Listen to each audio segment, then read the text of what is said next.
Esta clase vamos a hacer un repaso previo a la prueba número 1. La idea es que puedan ir haciendo el repaso, yo voy a ir haciendo las preguntas y ustedes las van respondiendo. Cada vez que tengan una respuesta correcta, voy a anotar su nombre y les voy a ir marcando para que acumulen, por cada respuesta correcta, 2 décimas para los controles de lectura.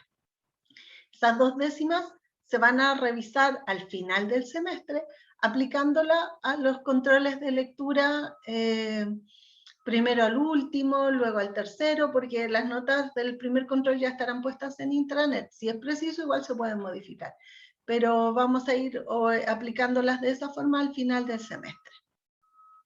A menos que alguien me diga, profe, por favor, incorpórelas de inmediato, las sumamos de inmediato, así que no hay problema. Un máximo de 5 preguntas, lo cual significa 1 punto. Y cuando haya varias personas que levanten la mano, yo voy a ir dándole prioridad a quienes no han respondido antes. O en algunos periodos, de hecho, para que todos tengan la oportunidad también de ganar unas décimas.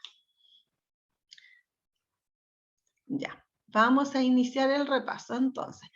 Los contenidos son la unidad 1, en que hablamos de la administración en general, cómo se creó la administración, el entorno de las organizaciones. La unidad 2, que es la de planificación. Ahí vimos los tipos de planes, de los tiempos de los planes, vimos en esa unidad la temporalidad, vimos las clasificaciones, cuáles planes eran más importantes que otros, etc. Y la unidad 3, que era la departamentalización, cómo esta complejidad de las organizaciones se traduce en estructuras organizacionales adecuadas para cada una de esas organizaciones. Esas fueron las 3 unidades que vimos. Puse en el campus el PPT que les había dicho, que es de una profesora que habla justamente sobre las estructuras organizacionales, los tipos de organigrama por funciones, por producto, tal como lo vimos aquí en clases a través de distintos ejemplos. Así que les aprovecho de decir que es bastante amigable y aparece el tipo de clasificación y un ejemplo para que puedan revisarlo con claridad. Quienes tengan duda o quienes quieran profundizar más en el tema. Ya, partimos. Menciona los tipos de ambiente de las organizaciones. Martina. El ambiente externo y el ambiente interno. Y el ambiente externo tiene el general y el ambiente de tarea. Ya, muy bien. Muy bien, Martina. Tenemos el ambiente interno y ambiente externo, que es el ambiente general y el ambiente de tarea. Dijimos que el ambiente general también lo relacionábamos con el macroentorno de las organizaciones y el ambiente de tarea como el microentorno. Es externo porque en un caso incorpora a todas las organizaciones y en el otro solo a una industria. Entonces el ambiente de tarea, una industria, ambiente general, muchas industrias dentro del área que nosotros estemos analizando. ¿Cierto? Y vimos, ahí está la explicación que vimos en clase. ¿Cómo influye la duración de los compromisos futuros con las contingencias? Vimos ahí en la unidad de planificación que cuando había más riesgo, más contingencias, algo pasaba con los compromisos futuros.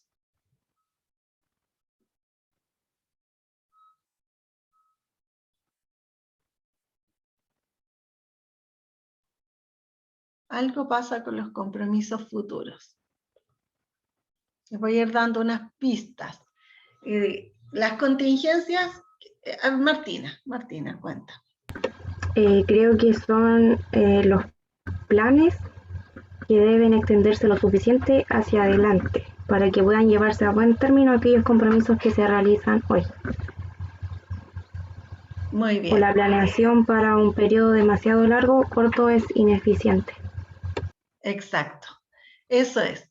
En realidad, las contingencias son hechos que pueden ocurrir en el futuro o pueden no ocurrir. Son complejidades dentro de la organización. Entonces, cuando estamos en una situación en que no sabemos qué es lo que va a pasar mañana o en un año más, entonces nuestros planes tienden a ser más de corto plazo y no tanto de largo plazo, porque es más complejo comprometer a la organización en el largo plazo. Los tenemos igual, pero en periodos de contingencia nos extendemos con los planes lo suficientemente adelante como para no arriesgar tanto a la organización. En especial cuando se trata de planes estratégicos que comprometen mucho a la organización. Por eso, en periodo de pandemia, muchas empresas se reinventaron rápidamente, pero no es que hayan vendido todo lo que tenían desde antes, sino que hicieron, en periodo de contingencia, rápidamente crearon un plan alternativo y empezaron a trabajar en eso sin despreocuparse de cuál era su actividad principal, qué era lo que habían hecho. A algunos les fue tan bien que incluso fueron descartando y transformándose en lo que estaban descubriendo ahora.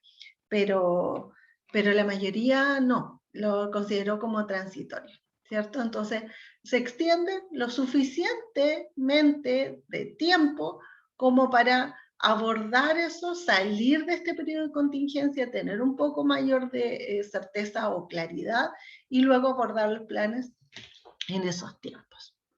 Muy bien.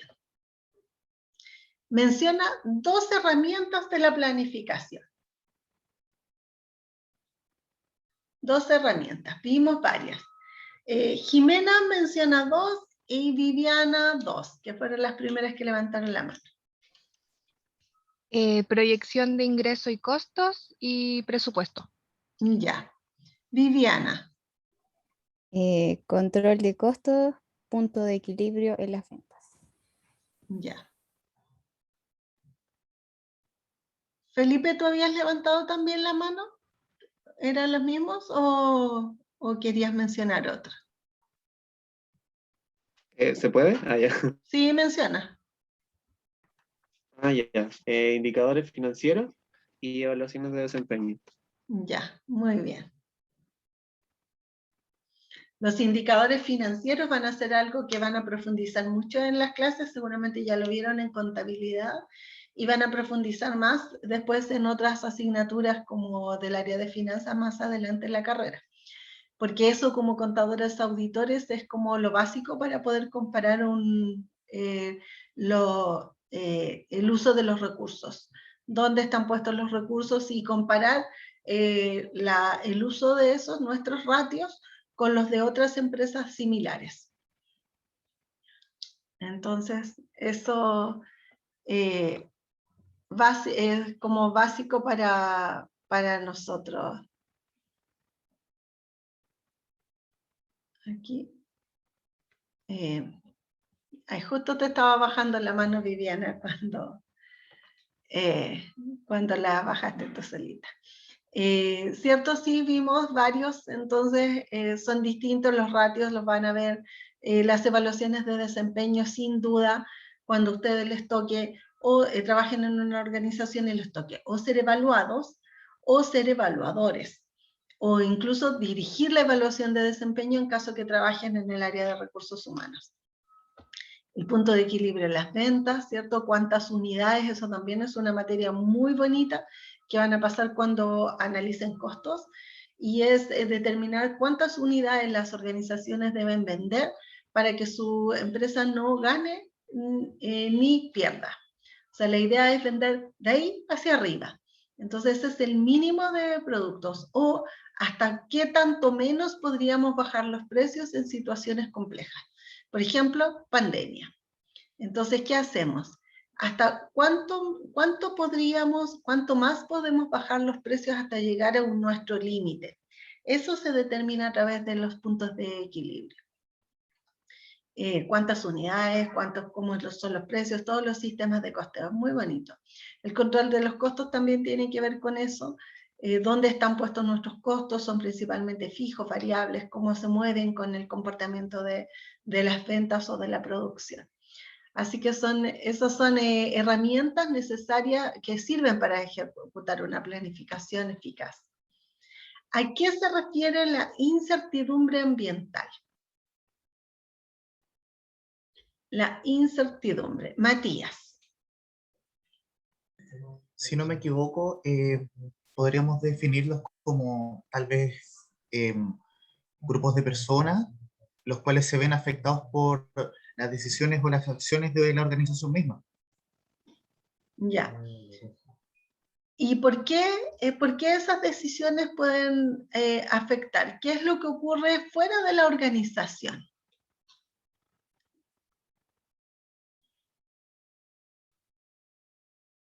Para que ellos perciban incertidumbre. Rosana, a ver, cuéntanos. Depende de la complejidad del entorno, o sea, el número de componentes que tiene el ambiente externo a la organización y el grado de cambio que tengan los componentes. Y ahí se ve la estabilidad, obviamente, del ambiente externo. Claro, muy bien. Efectivamente es eso. En realidad la incertidumbre ambiental es esa capacidad, esa facilidad o no que tienen los gerentes de predecir lo que ocurre en el entorno. Como dice Matías, son situaciones que afectan a las personas tanto dentro de la organización como fuera. Y cuando ocurren cosas en el exterior, hay algunas que los gerentes pueden anticipar, pueden predecir. Y cuando son predecibles, dejan de ser inciertas. Cuando no son predecibles, entonces sí son inciertas. Por ejemplo, es predecible que la gente compre carne en esta semana. Es altamente predecible. Entonces no podríamos decir que la compra de carne responde a la incertidumbre ambiental. Ahora, hasta hace 2 semanas, era predecible, o sea, no era incierto que compremos carne, pero sí había incertidumbre respecto a si iba a haber juegos populares, fondas, o algún lugar donde ir a ramadas, por ejemplo, se hablaba incluso que podría haber ramadas. Eso sí formaba parte de la incertidumbre. Y por lo tanto los gerentes no podían anticipar qué era lo que ocurría. Hoy ya tenemos claro que ramadas, al menos en Temuco, no hay, pero sí va a haber juegos populares, actividades 18eras en el estadio y en el Parque Charles Caminondo. Entonces ahí deja de ser incierto porque ya tenemos la claridad. Hay un hecho que no era nada de incierto y el otro lo era en su momento y hoy dejó de serlo porque ya la información está.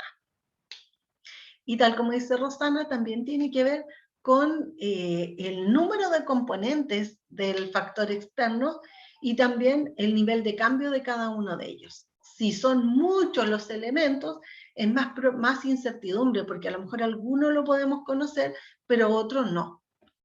Y lo otro es que, aunque sean pocos, si están todos cambiando al mismo tiempo, eso también nos puede generar incertidumbre. Entonces tiene que ver con el número y también con las características y el dinamismo de cada uno de ellos. No sé si hay alguna consulta en esta pregunta, a ver.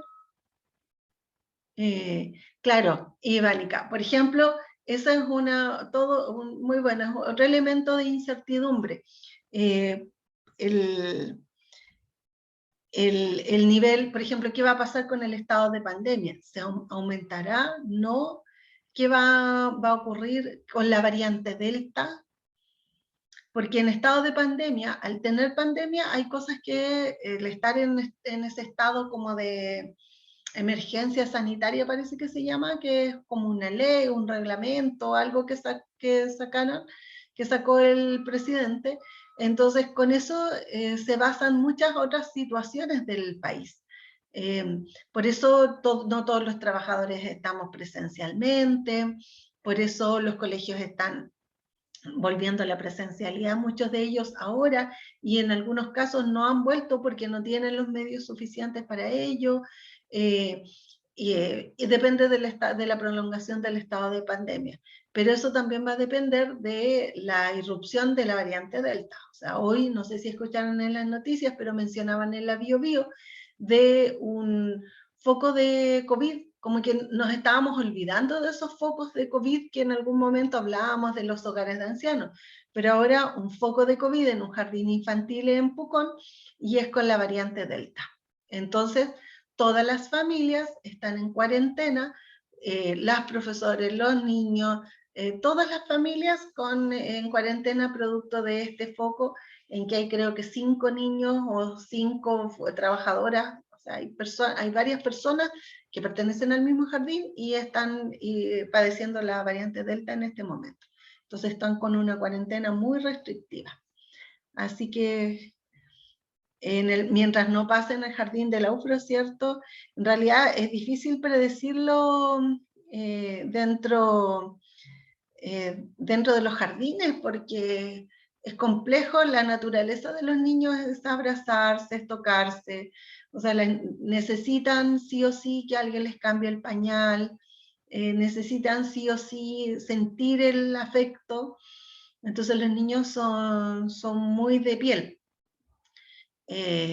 Entonces, le llaman kinestésico eso, cuando uno necesita abrazos, necesita tocar, saludar, y tocar, los niños tocan mucho la piel, son muy kinestésicos, entonces es difícil, y los niños desde cierta edad no se recomienda usar el uso de mascarilla, entonces es muy complicado lo de los jardines infantiles. Así que ojalá que no llegue a la UFRO. Ya, la siguiente. Déjenme porque tengo hartas ventanitas aquí abiertas para que puedan.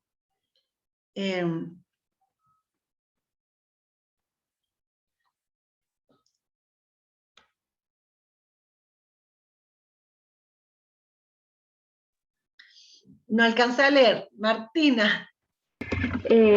La legislación ambiental y los tributos. Ya, muy bien. Viviana. Las tasas al comercio exterior y las leyes laborales. Ya.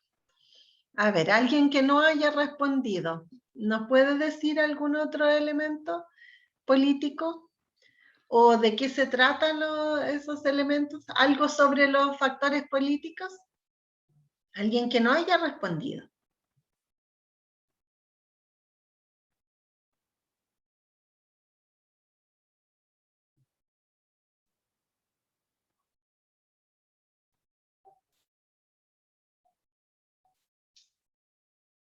Los factores políticos se referirán a las políticas, a los partidos políticos, No, ¿no es cierto? No, cuando hablamos de factores políticos no nos estamos refiriendo a los factores. Muy bien, Ivánica. Voy a anotarte ahí como por el aporte. Efectivamente, los factores políticos, como Ivánica lo puso en el chat, responde a uno de los factores de análisis del entorno, y esos factores políticos tienen que ver con aquellos relacionados con las leyes, con las normativas, con las decisiones estatales, y no con los partidos políticos que no van en esta línea.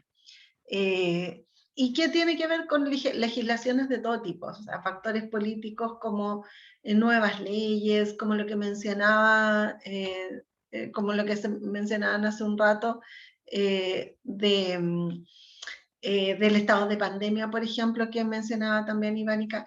¿Qué hacer? ¿Qué va a pasar con el estado de emergencia sanitaria? Pero también con otros temas como cuáles son las tasas del comercio exterior, qué tan estable económicamente es este país. Ese es un factor político súper relevante, porque de eso dependen las inversiones, tanto las inversiones dentro del país como fuera. Ahora, hay un factor político relevante que es la redacción de la Constitución, y a propósito de ese factor político y esa incertidumbre que a muchas personas les ha generado, es que las personas están como resguardándose con la compra de dólares, o las compras en moneda, en bitcoins o en otras monedas en otras monedas que son automáticas, o sea, son monedas en línea. Esos son factores políticos. Veamos. Menciona 2 elementos monetarios y financieros de los factores económicos del entorno. Jimena. Luego Rosana. Jimena, tú primero. Ya, tipo de cambio actual y índices de inflación. Ya. Rosana. La política fiscal es diversa y el desempleo y la tasa de interés. Ya. Vimos que en el entorno económico vimos 2 cosas. Vimos el sistema económico y vimos los factores monetarios. Y revisamos los sistemas económicos, que son en realidad grandes ideas que acogen al país completo respecto de qué tan abierta es la economía de un país. Cuando las economías son más abiertas, entonces permiten con mayor nivel de facilidad la inversión extranjera. En cambio, cuando las economías son más cerradas, lo que hace es que hay un rol protagónico del Estado, quien se hace propietario de las grandes empresas o de todas, en algunos casos mucho más restrictivos. Entonces, ahí hablamos de economías más de mercado y economías más controladas. Entonces, clásico de economía de mercado, Estados Unidos, que es una economía absolutamente abierta en todas las áreas. O sea, en Estados Unidos es tan abierto y tan competitivo que, por ejemplo, no existe el pre- y postnatal. Cosa que para nosotros, latinos, es realmente sorprendente, porque lo que nosotros estamos defendiendo es el cuidado del niño que está, o niña que está por nacer, y por lo tanto el cuidado de la madre, para que ese bebé nazca bien, nazca saludable, y que tenga una alimentación apropiada al primer periodo. En Estados Unidos todo eso no existe. Lo que existe, yo hablaba en una oportunidad cuando fui a Estados Unidos y conocí esto que nunca lo había revisado, hablaba con algunas mujeres, entonces me decían, pero es que es mucho mejor lo nuestro que lo de ustedes. Si yo le decía, ¿cómo va a ser mejor si el tema de la maternidad? No, me dijo, porque de esa manera no somos discriminadas las mujeres, o sea, nadie puede decir que no vamos a contratar mujeres porque tienen pre o postnatal o porque tienen que cuidar el bebé. Y de esa manera obligan a que tanto, o sea, está absolutamente naturalizado que los hombres y las mujeres tengan la misma dedicación hacia el cuidado de los bebés. Porque además es muy caro la contratación de personal de apoyo. Así que contaban que lo que sí pueden tener son, por lo menos cuando lo conversamos, 45 días de permiso sin sueldo durante el primer año de vida del bebé. Eso era lo que les permitía esta economía de mercado. Y las economías controladas, bueno, restringen la propiedad, cualquiera no puede invertir, de hecho, no se puede tener, no puedes crear, no puedes instalar una empresa sin autorización del gobierno. Y factores monetarios y financieros como el tipo de cambio, entendiendo el tipo de cambio, el precio de las monedas extranjeras. En este último periodo el peso se ha desvalorizado muchísimo respecto de otras monedas. Un día la semana pasada que el peso era la moneda que más se había, el peso chileno, que más se había desvalorizado en el mundo. Entonces, eso tiene que ver con la contingencia de nuestro país respecto de las inversiones. Los índices de inflación, como el aumento de sostenido de los precios, las políticas fiscales, el desempleo, la tasa de interés que indica el Banco Central.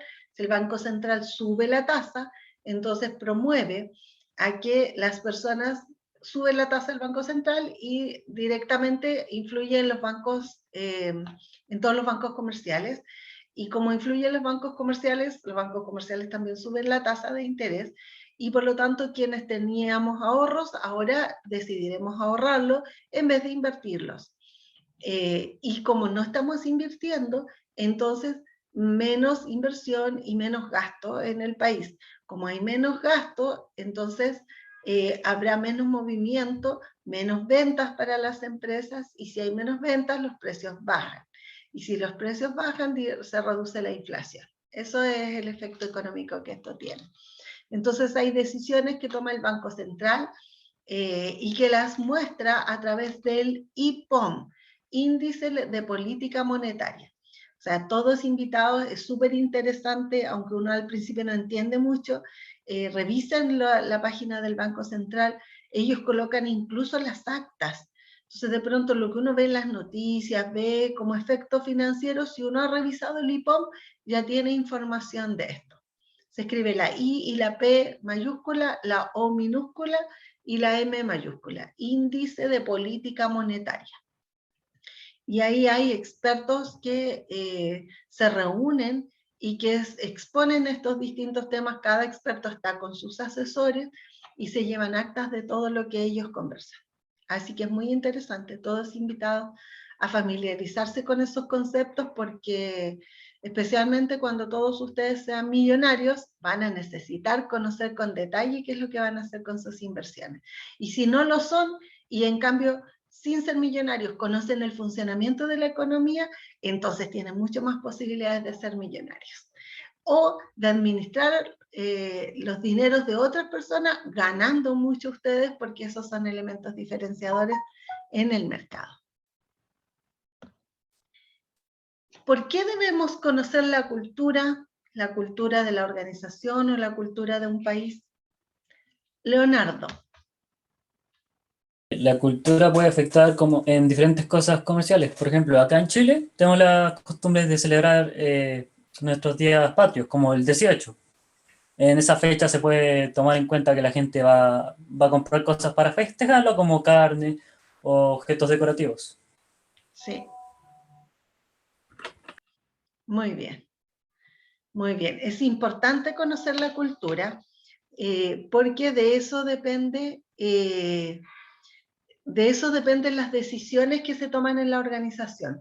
Especialmente es importante conocer la cultura cuando las organizaciones son multiculturales, porque vimos que uno de los elementos que otorga complejidad a la organización es el análisis de la cultura. Y cuando se trata de una organización con un comportamiento multicultural, entonces si es multicultural, tendrá una mayor complejidad.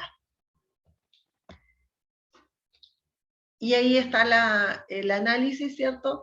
Que a través del análisis cultural podemos saber cuál es nuestra reacción, qué es lo que es altamente probable que hagamos, y podemos en alguna medida anticipar nuestro comportamiento como masa, no nuestro comportamiento individual, pero probablemente nuestro comportamiento individual, o la mayoría de nosotros como individuos, actuemos de una manera acorde con el grupo. Y obviamente la cultura más amplia va a afectar la cultura en grupos más pequeños, incluidas las organizaciones. Y vimos ahí cómo medíamos, ¿cierto? A través de, por ejemplo, OCDE ha definido 5 dimensiones en las cuales se puede analizar la cultura. Siguiente. ¿A qué se refiere que un entorno sea VUCA?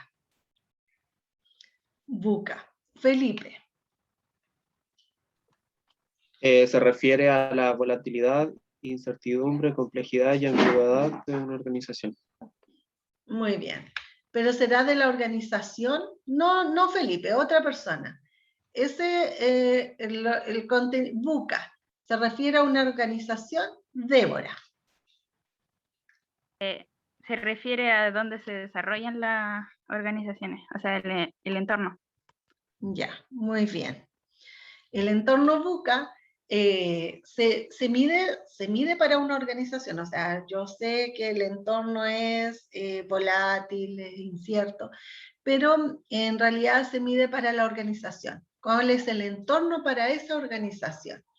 Será más volátil e incierto para algunas organizaciones. Por ejemplo, el tema de la pandemia fue más incierta para algunas organizaciones que para otras. Algunas estaban muy preparadas, otras no. Entonces ahí hay volatilidad, incertidumbre, complejidad, ambigüedad. ¿Y cómo respondemos a cada uno de esos ítems? Cuando hay volatilidad, entonces tenemos que fortalecer al interior de las organizaciones la adaptabilidad. La organización tiene que ser capaz de adaptarse al nuevo escenario. Probablemente nosotros todos, cierto, que pertenecemos a la Universidad de la Frontera, nos tuvimos que adaptar rápidamente a las clases en línea, con algunos errores, con aciertos, con dificultades, pero nos tuvimos que adaptar. Y ustedes también, que seguramente al inicio de este periodo tenían un comportamiento distinto del actual. A lo mejor algunos de ustedes ya están aburridos de las clases en línea y quisieran volver presenciales, pero a lo mejor otros ya pasaron el periodo más complejo y querrían seguir con clases en línea en vez de volver presencial a la universidad. Otro punto es la incertidumbre. ¿Cómo respondemos a la incertidumbre? Tratando de hacer alianzas con otros. Cuando generamos alianzas recíprocas en que yo me beneficio, pero la otra parte también se beneficia, fortalecemos esta incertidumbre porque nos vamos acompañando en estas alianzas recíprocas. En el ambiente, en la parte de la complejidad, en realidad cuando las situaciones son complejas, lo que tenemos que hacer, y aquí esto lo vinculo con la cultura, ¿cierto? Una organización multicultural representa una mayor complejidad para las organizaciones, lo que se debe hacer es no endurecer la estructura organizacional, sino que escuchar actitudes y miradas diversas. Hay que escuchar a muchas personas para poder saber si estamos de acuerdo o no con lo que la organización está haciendo, para que sea ese el momento de plantear los puntos de vista y con eso se pueda llegar a un consenso. Y por último, la ambigüedad, que es el último punto de este entorno VUCA o mundo VUCA. Cuando estamos en un entorno ambiguo, en que la respuesta podría ser A o podría ser B, entonces no tenemos claridad de qué señales estamos recibiendo, entonces tenemos que pensar en la funcionalidad. Elementos que sirvan para el plan A, pero que también pueden servir para el plan B. Y de esa manera tenemos mayor oportunidad de beneficiarnos por lo que está ocurriendo en el entorno. Menciona 3 motivos por los cuales es necesario planificar. Martina, luego Viviana. Porque orienta, fija estándares y facilita el control. Ya. Viviana. Además, disminuye el impacto del cambio que puede haber y minimiza las pérdidas y la redundancia. Ya. Rosana, ¿a qué se referirá con las pérdidas y la redundancia? ¿Te acuerdas de eso, Rosana? Lo vimos como una pista. Tomamos como ejemplo para eso de las pérdidas y la redundancia cuando organizábamos un cumpleaños. Era para saber más o menos si uno tenía como invitados de más o, no, o a veces no llegaban. Ese es el ejemplo, me acuerdo, ¿o no? Sí, sí, efectivamente. A eso se refiere. Porque a través de la planificación podemos determinar las cantidades si tenemos pérdidas o redundancias, porque si planificamos para una cantidad de personas mayor que la que asista al cumpleaños, entonces nos va a sobrar comida, bebidas, espacio, arrendaremos un salón súper grande, pero en cambio si planifica, y por otro lado, si planificamos de menos y llegan muchos invitados, entonces nos va a faltar de todo. Por lo tanto, ahí la importancia de tener una correcta planificación. ¿Cómo podemos saber si un plan es eficaz? Jimena levantó primero la mano, luego Leonardo.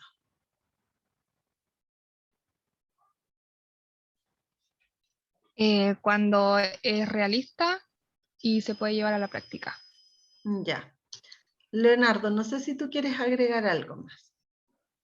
Bueno, también otra manera que podemos identificar para ver si un plan es eficaz, si es capaz de adaptarse a situaciones que puedan surgir, como un problema. Por ejemplo, si ya tenían un plan para evitarlo. Ya, muy bien. Entonces, un plan para que sea eficaz tiene que ser realista, es decir, que es posible llevarlo a la práctica. Tiene que haber un compromiso de diseño, tenemos que conocer los recursos y las limitaciones adecuadas a ese plan, tiene que ser flexible y debe poder medirse y evaluarse. Ser medido y evaluado. ¿Cuál es el plan? Esta para alguien que no haya respondido antes. ¿Cuál es el plan más importante de la organización? A ver, esperemos. Carolina le vamos a... Carolina no has contestado. Carolina, dime.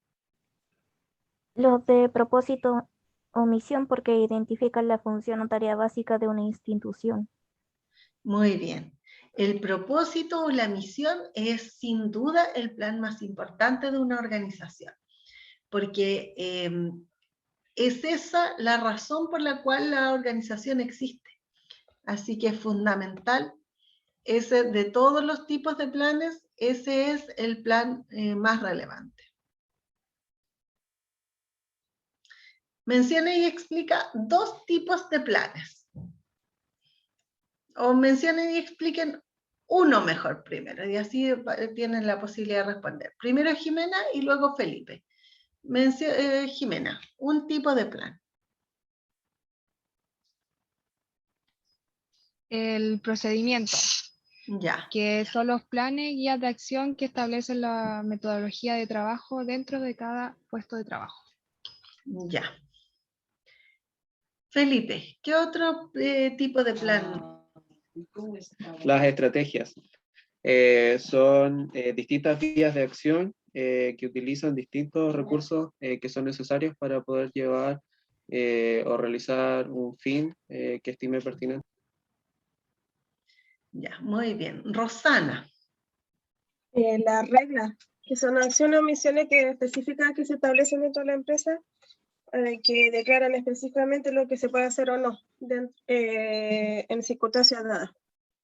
Ya, muy bien. Matías. Los presupuestos, que son planes detallados de los resultados esperados de un programa, los cuales son expresados en unidades monetarias. Ya, muy bien. Viviana.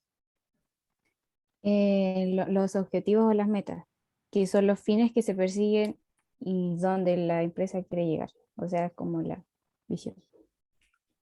Ya. Y Catalina. ¿Nos queda otro Catalina o no? No he llevado la cuenta.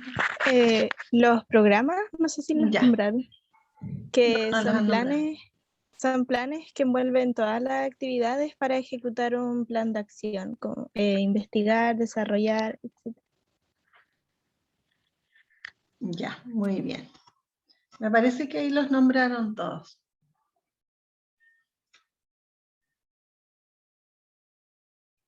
Ya. Vimos los tipos de planes, ¿cierto? Misiones, estrategias, políticas, procedimientos. Las reglas faltaron.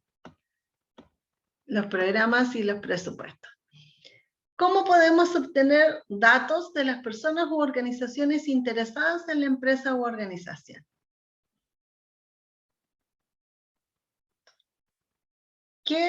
¿Quiénes son los interesados en la organización y qué podemos obtener de ellos?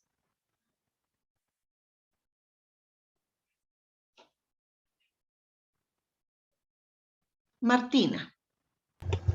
Es identificar, determinar, decidir y determinar. Ya.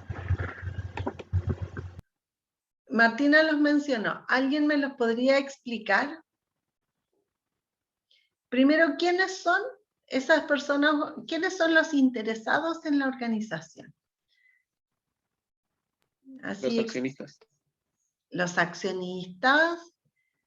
¿Quién más? Leonardo, a ver, Leonardo levantó la mano, Felipe, déjame. Leonardo, levantaste la mano, ¿cierto? ¿O tenías la mano levantada desde antes? Pensé que dije, puedo decir comentarios. Y a ser el público interesado en nuestro producto. Ya. Entonces tendríamos los accionistas, tendríamos el público interesado en nuestro producto. ¿Quién más tendría interés en la organización?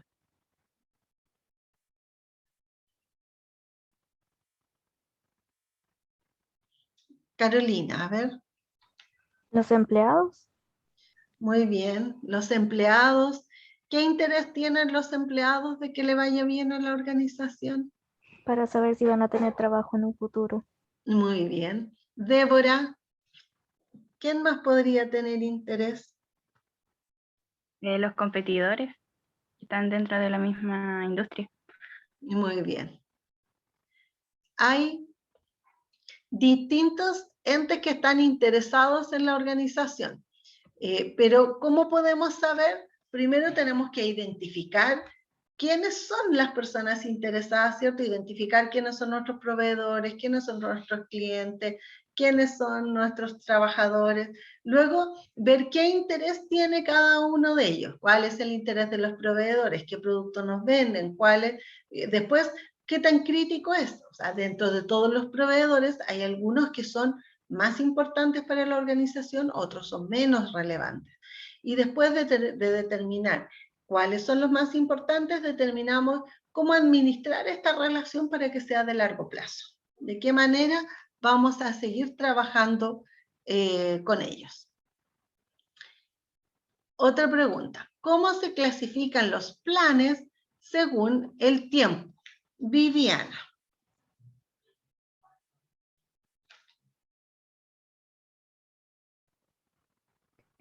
Se clasifican a corto plazo, que son los que cubren menos de un año, y de largo plazo, que se extienden más allá de los 5 años. Muy bien. Muy bien. Esa es la respuesta. Entonces, desde esa perspectiva, los planes se refieren a corto y largo plazo. Hay planes también de mediano plazo, pero yo les mencioné así como los extremos para que sea más fácil comprender. También vimos la clasificación de los planes de acuerdo al alcance y de acuerdo a la especificación. ¿Por qué necesitamos identificar el ciclo de vida en el que la empresa existe, se desarrolla? Eso pensando en los planes y en la incertidumbre, en los tipos de planes que desarrollamos y el efecto que tienen esos planes y en la incertidumbre de la organización.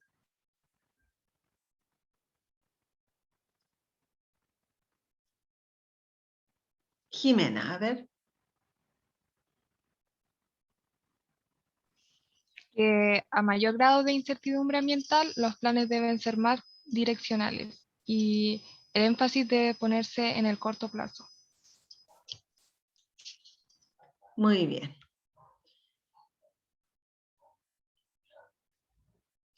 Por eso se refiere. Porque las contingencias son situaciones que pueden ocurrir o no pueden ocurrir dentro de la organización y dentro de ellas necesitamos conocer cómo va a afectar estas contingencias en cada una de las etapas de la organización. Entonces, desde el punto de vista del ciclo de vida, tenemos que saber en qué etapa del ciclo de vida se encuentra la organización para determinar si los planes van a ser más específicos o direccionales. Porque los que nos otorgan mayor flexibilidad, hay uno de ellos que nos otorga más flexibilidad que el otro. A ver, ¿quién me puede decir cuál de estos tipos de planes, si los direccionales o los específicos, nos dan, son más restrictivos? ¿Cuáles planes, o al revés, cuáles planes de ellos son más flexibles? ¿Los direccionales o los específicos? Viviana. Los más flexibles son los planes direccionales. Muy bien. Muy bien, porque los planes direccionales no nos dicen exactamente lo que hacer, sino que nos muestran una línea de acción y por esa línea la organización avanza. Bueno, y con esa pregunta respondida por Viviana, terminamos el repaso de hoy. Así que los invito a practicar, a revisar los videos, a revisar los contenidos de esta asignatura, a revisar los contenidos de los controles de lectura, a repasar esta grabación que va a quedar alojada en el campus. La voy a subir, sí me comprometo a subirlo a YouTube ahora en la tarde. No estoy segura si voy a alcanzar a poner el link hoy día, porque ahora tengo una reunión justo al término de esta clase, y seguramente va a demorar. Así que sí me comprometo a que el video quede arriba en el campus, porque eso lo puedo hacer mientras, porque demora en cargarse el video, demora en bajar hacia mi computador. Y después subirlo a YouTube, así que los dejo ahí cordialmente invitados a estar revisando las actualizaciones de YouTube. Y recuerden que el jueves tenemos entonces, el miércoles la prueba, y que va a quedar lista en el campus. No sé si alguien tiene alguna observación.